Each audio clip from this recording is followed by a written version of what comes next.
Have you ever thought about how today you really just don't want to do anything? Because I have. Anyways, hello everybody, welcome to another video by That Manga Dude. If you couldn't tell by the title, I'm going to be talking about one of my favorite media franchises of all time. I'm going to be talking about Yu-Gi-Oh! And kind of giving like my overall opinion and overall kind of like why I love Yu-Gi-Oh! So much and why I talk about it and why I collect the manga and a lot of D to do. Who knows what's going to come out because I didn't write a script and it's just going to be completely free-flowing. Who knows, it might just be complete nonsense for 20 minutes and maybe it's like 5 minutes, but we will see. We will see. But let's get started. So, Yu-Gi-Oh! Released in 1996 by Kazuki Takahashi. I can show you the first volume here. Bada bing, bada boom. This is the first volume, obviously in English, but yeah, the first volume, or the first chapter released in Weekly Shonen Jump in September 1996. I looked this up before I did this video, so I did do a little bit of research.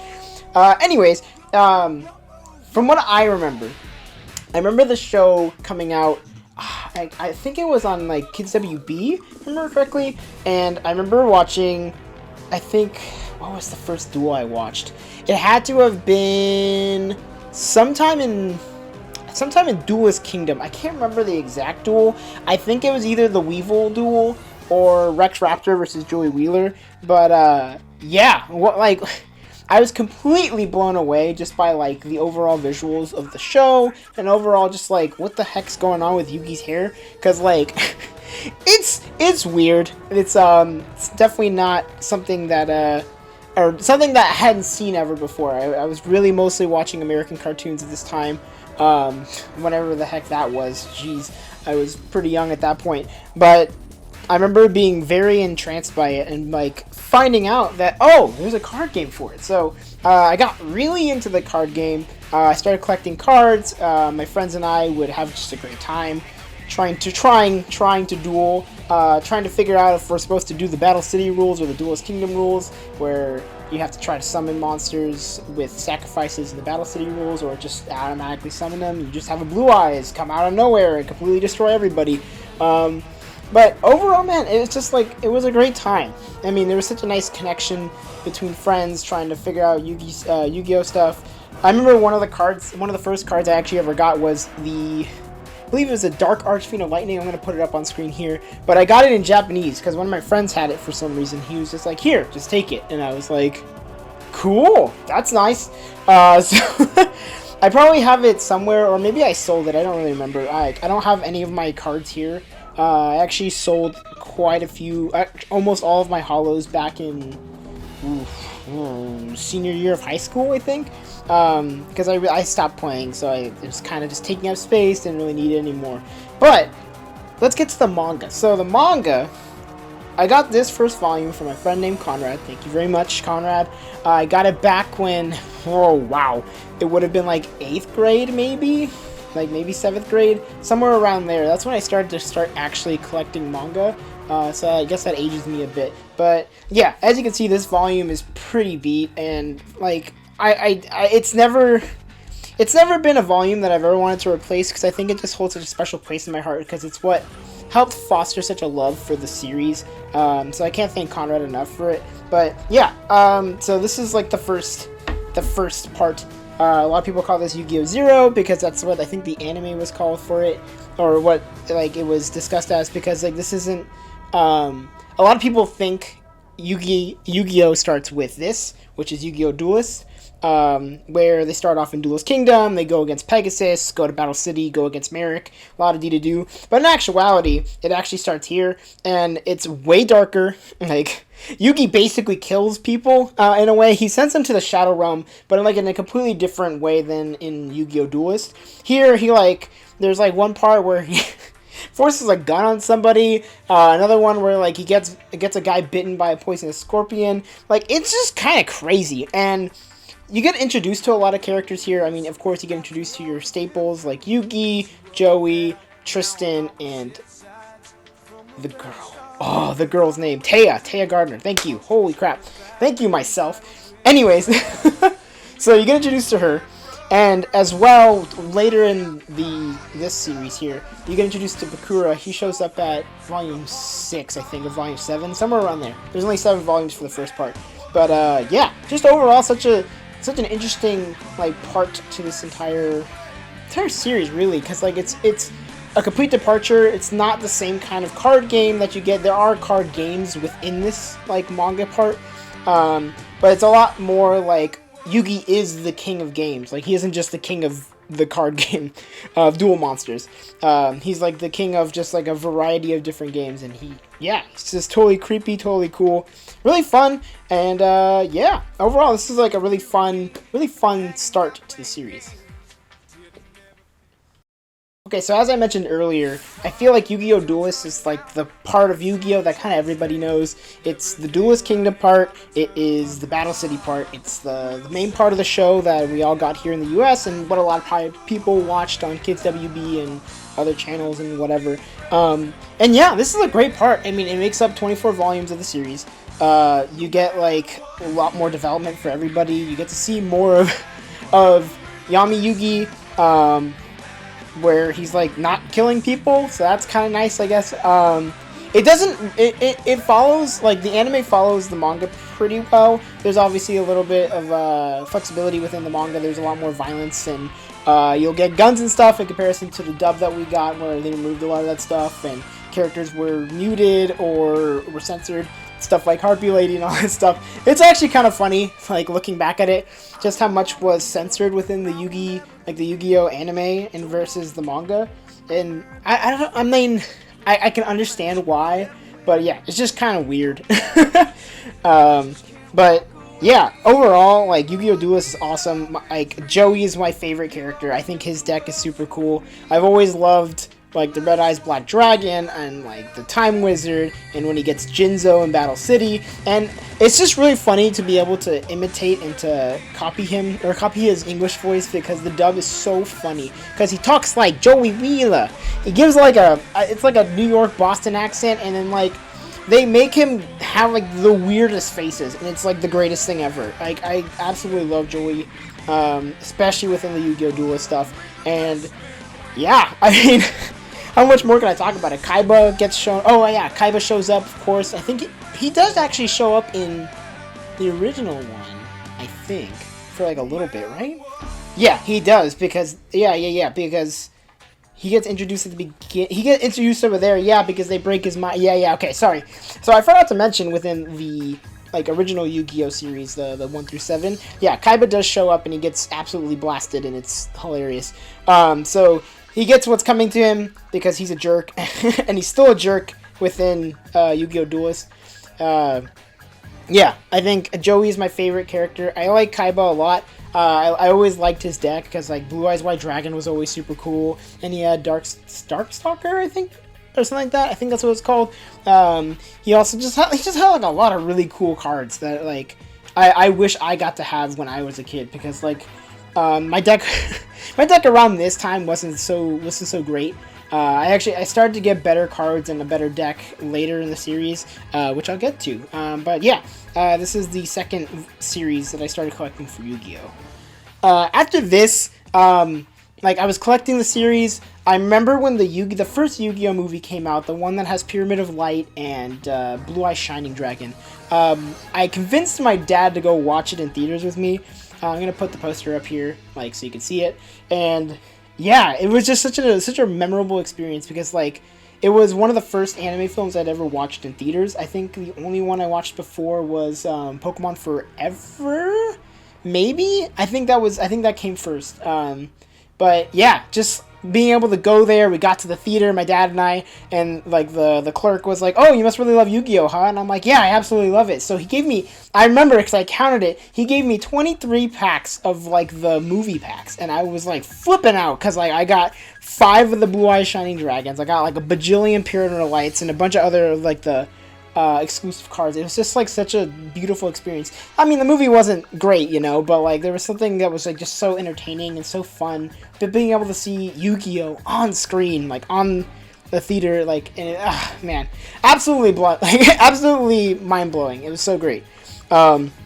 And then, so after the movie came out and stuff like that, I moved on to YuGiOh GX, and this is probably where I played the most, like, Yu-Gi-Oh! In terms of the card game, where I watched quite a bit of the show. I loved Jaden Yuki. I thought he was a great character. And yeah, this is definitely where I started to really invest myself in Yu-Gi-Oh!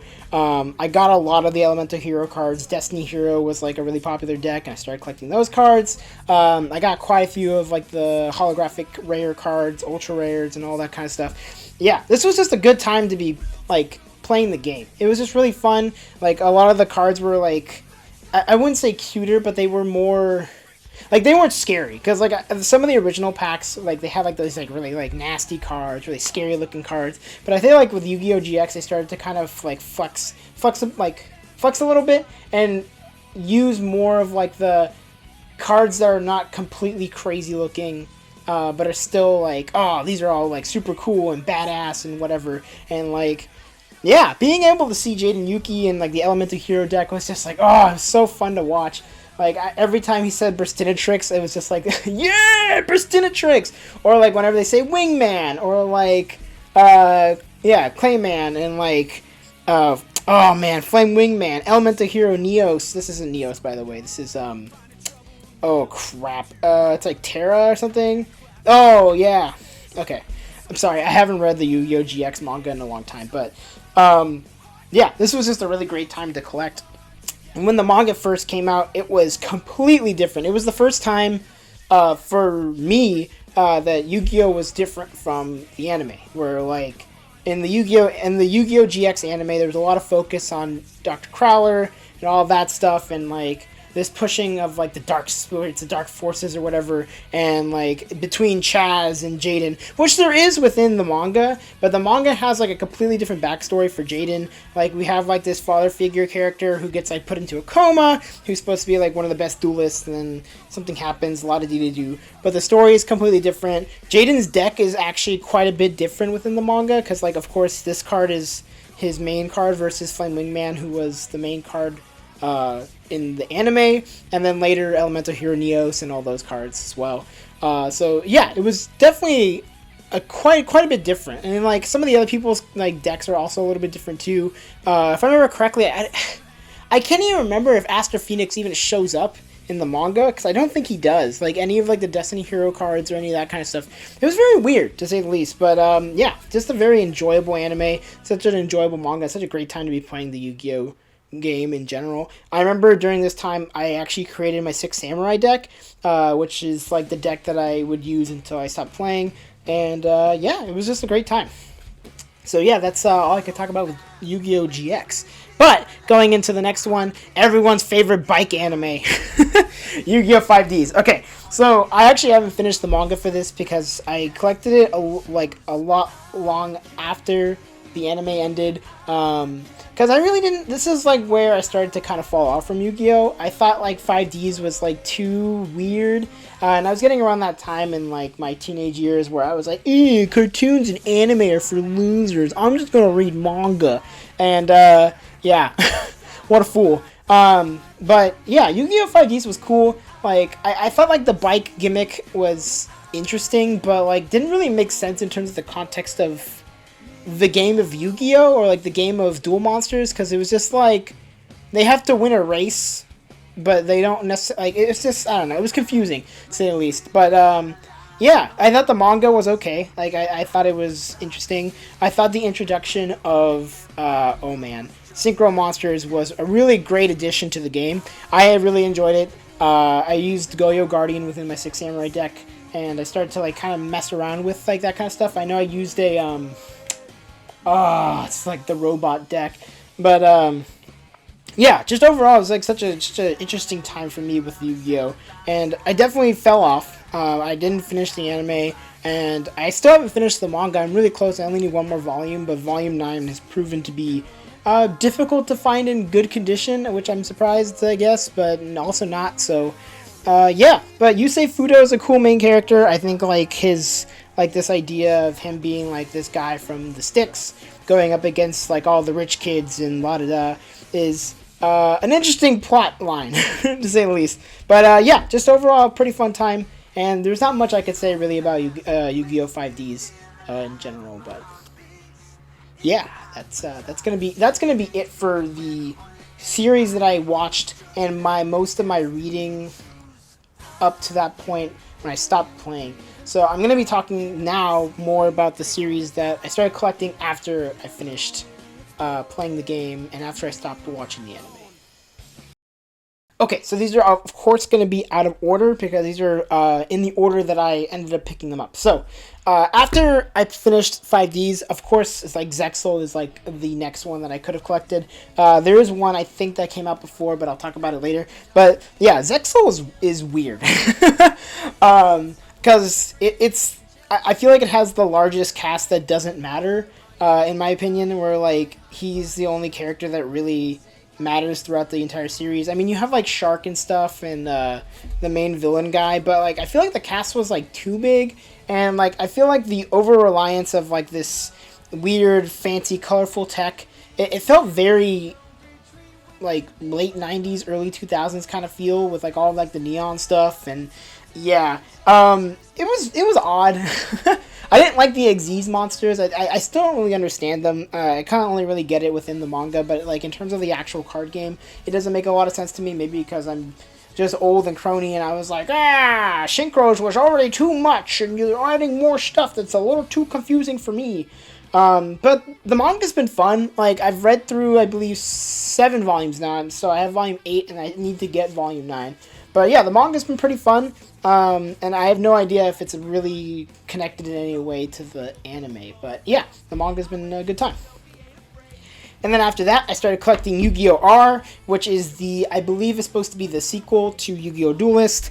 It happens between this and Millennium World, which we'll get to in a little bit. But yeah, the plot's very stupid, because it's basically like, oh, Kaiba Corp gets taken over by a character, like completely new character just for this manga, and I believe he's supposed to be like Pegasus's son, or Pegasus's like not predecessor, but like his prodigy, or man, I can't think of the word right now. But basically, he's supposed to take over for Pegasus's like company, and yeah, so then he comes to invade Kaiba Corp, and Kaiba just lets it happen. It's very confusing and kind of stupid, but like, yeah, it's just more dueling. I'm not like totally crazy about this. I thought some of the cards that came with it were cool, and it's just a short 5-volume read, so yeah. I mean, if you like Yu-Gi-Oh, it's fun, but yeah, don't expect it to be very good. And coming in after that, I started collecting Arc V. This is the newest, I believe, in English, because I think V Reigns is the current one that's releasing in Japan, if it's not done already. But yeah, it's just more Yu-Gi-Oh! I haven't actually started reading Arc V. I think this is when they started adding pendulum cards, and like that's like so much. I don't even know how to unpack it. There's like all these arrows, and like I said, I'm a simple guy. If the simpler the game, the more likely I'm gonna play it. So Yu-Gi-Oh! Just got a little bit too complex for me, I think, after Zexol and stuff like that. Yeah, and it just like it seems cool and stuff, and like if I had a deck, like if like someone like gave me a deck, I would totally play. But like I'm not gonna go out there and spend hundreds of dollars again trying to get cards, or like trying to build like the best deck so I could try to play against people, because like it was just, yeah, I'm just kind of past that point in life, for me at least. Like I'm not saying that towards negatively towards anybody. It's just not my kind of thing anymore. I really only collect Digimon cards, but that's because that's a completely other thing I could talk about. But yeah, so Yu-Gi-Oh! Arc V, main character looks pretty cool. I don't know his name, like I said, because I haven't read this. But yeah, I'll probably finish up collecting this at some point. And the newest, and funny enough, one of the older Yu-Gi-Oh! Series that I started collecting, I just recently started collecting Millennium World. This is like the story that is the actual sequel to Duelist. So this happens after R, like theoretically, but this is basically where you find out more about the Pharaoh, who Yami-Yugi actually is, and when you learn his real name, which is Atem, and you get to find out the backstory for Bakura, and for Merrick and for basically everybody that's within the story. Like, what are all these ancient Egyptian characters from, and what do they do? Who's your daddy, and what does he do? Anyways, Millennium World is cool. It is definitely the furthest, I would say the furthest from Duel Monsters, other than like the original series, because it's like the old school dueling or whatever with like stones and rocks and all this stuff. But there are definitely a lot of really cool parts, like when you meet Atem, or when you find out Atem's real name for the first time. It's just like absolutely mind-blowing, because you're like, this is something that he's been building up for the entire series, and completely blew me away. This is also the part, I was watching this, I was watching the anime a bit for this, because like, I think this came up after, or before GX, I think, but like, I didn't really watch it in order. It was just kind of like, oh, GX is on, let's go watch GX. And then, like, if Millennium World was on, then I'll go check it out or whatever. But, yeah, the final duel between Yugi and Atem is also just, like, an epic duel.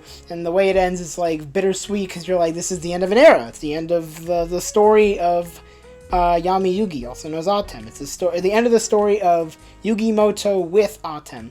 And it's just, like, it's a nice way to wrap it up, I think, is the best way to put it. So that's it for the manga. I'm actually going to talk more about random stuff with, like, random memories and random stories that I have about playing the game and watching some of the other random Yu-Gi-Oh stuff. So let's get into it. Okay, let's talk about some of the random memories I have with Yu-Gi-Oh and its spin-offs and other random stuff. So, with the show, I remember watching, like, the part where you get to meet Noah, I think is his name, and you get to meet more about, like, Kaiba's past and whatever, and, like, the weird, like, digital world, like, alternate universe thing. It was weird. I thought that whole arc was odd, and I don't remember much about what happens, other than Noah's just annoying. Like, really, really annoying. Even as a kid, I was like, man, this kid's kind of a brat. Like, so yeah, he wasn't my favorite, but I think the spin-off story that I also liked was the Capsule one, like the Capsule Monsters, the one where he had like the gun on his wrist. I'll probably throw up a picture here, but yeah, that was fun and kind of weird, but I loved it and also kind of hated it, because I was just like, I didn't really understand what the hell was going on, but overall, it was just a fun time. I mean, that's like kind of like the Yu-Gi-Oh anime in general for me, is that I know it's not great. I know I'm not going to get like an absolutely 10 out of 10 story where like everything's going to blow my mind, or I'm going to be thinking about it for years on end. But it's just entertaining. It's fun. Like, you're going to get some weird duels. You're going to get probably some bizarre choices in editing and dubs and all this kind of stuff, and people explaining stuff for way too long. But that's like kind of the charm for me, I think is the best way to put it. So that's going to be it for the anime. In terms of like the more with the card games, I know I talked about it throughout like some of the parts here, but I think one of the best parts about Yu-Gi-Oh for me was being able to like make new friends through it. Like, one of my friends, his name is Justin, and him and I we played the game for like 2 or 3 years pretty consistently, and like we would duel, we'd get mad at each other. We got like the duel disc. He had both the Battle City duel disc, the Orichalcos duel disc, and the digital GX one, which was super cool. It was tons of fun. He always kicked my butt because he had like way more cards than me, but like it was great. Thanks, Justin. You're the best. And I think the other memory that I have with the duel, like the actual card game, was going to my first like anime thing. So basically, there was it was for GX, and it was one of the packs, and it was like the introduction, or whatever you want to call it, or like the opening day for that pack. So if you like went and dueled some people and stuff like that, you'll get like 5 packs of the new pack that was coming out before anybody else got it. And I remember going there thinking all high and mighty, I'm like, oh yeah, I'm totally gonna beat somebody, and I just got completely slammed by this one guy named Jaden, which I don't even know if that was his real name. Maybe it was just like a nickname, but he was probably around the same age as me, like, you know, young. But yeah, I got completely decimated, and I was, like, devastated. And I remember my mom was like, are you okay? And I was like, yeah, I guess. But Thinking back on it now, it's just like, it's kind of embarrassing, but it's also just like a funny story to tell, because like, yeah, like Yu-Gi-Oh, like, has been so a part of my life for so long, and like realizing how many memories I have with it is just like, it's mind-blowing. It's kind of crazy, like thinking about how this one media franchise has been in my life for so long, and I haven't even talked about like the video games, because like there's a lot of video games and for Yu-Gi-Oh, and I played a good chunk of them. I think the reason why I don't talk about it too much is because a lot of them were bad, or just like they're just more duel monsters. So like I guess that's cool. Like I have I played the Championship Edition 2003, I think is what it was, and that was the one that was on GBA. I played Capsule Monster Coliseum. That's probably my favorite of the Yu-Gi-Oh like video games, because it was basically like chess but like cooler, because you got to play with like Yu-Gi-Oh monsters and stuff like that. So that was always really cool. And then I remember playing, I think it was Spirit Caller. That was the one on the DS. I remember I got up to a point where like I legit didn't know what to do, because I think the game, I thought the game was bugged, or I couldn't get past a certain part, so I ended up just stopped playing. But I think I played that game quite a bit, if I remember correctly. I played it a lot. But overall, like, yeah, I think most of the Yu-Gi-Oh games that I played were just not that great, because like I'm thinking about Falsebound Kingdom on the GameCube, and that one was also just a hot mess, and like it was just slow and boring. And then I got up to this part where like you have to have a really fast character in order to beat Bakura to like this fortress or whatever, because if he gets there first you automatically lose the battle, which is so lame, because it's like the first and only time it happens in like the game. So yeah, it made me just a little tad mad as a kid. But yeah, it was just yeah, I think the video games were just very okay, and not great but not bad. Yeah, I think that's like what I think a lot about Yu-Gi-Oh. Like, there's just so much to love about it. Such a fun series. I've had so many memories with it. It's been with me for well over 10 years now, and like I feel like I can talk about it still. I could tell you my favorite cards. Like, I love Buster Blader. I've always loved Dark Magician. I've always loved like all of like the classic cards, but I also really love the GX cards, and even some of the new cards are really cool too. So like, yeah, I think that's gonna do it for this video. I can't think of. I think I've burned out everything I could talk about for Yu-Gi-Oh for me. It's like just a very important franchise to me. So yeah, I hope you enjoyed this video. I know it's very rambly and kind of like a retrospective, but not like, it's like a very mediocre retrospective, which is I wasn't really expecting anything with this video. I just kind of threw on the camera, put up the mic, and la da doo doo doo. Here we are. But yeah, I hope you enjoyed it. If you guys have memories of Yu-Gi-Oh, please let me know in the comments. I'd love to read what you guys think about Yu-Gi-Oh, or what you all think about the series as like a manga, as an anime, as a card game, as like a clothing brand, basically. Yeah, I'd love to know, because like I have a very fond memory of Yu-Gi-Oh, and like just a lot of great things have happened with that series. So if you could like, comment, favorite, and subscribe to my channel for more of these very rambly videos, or more about my reviews and reading logs and other stuff, then I really appreciate it. But if you made it to the end of this video, I'm impressed, because and you don't want to do anything else. That means you just watched like a good 30-minute video about this random dude like rambling on about Yu-Gi-Oh. But thanks anyways, I appreciate it. So yeah, I will see you in the next video. Bye bye.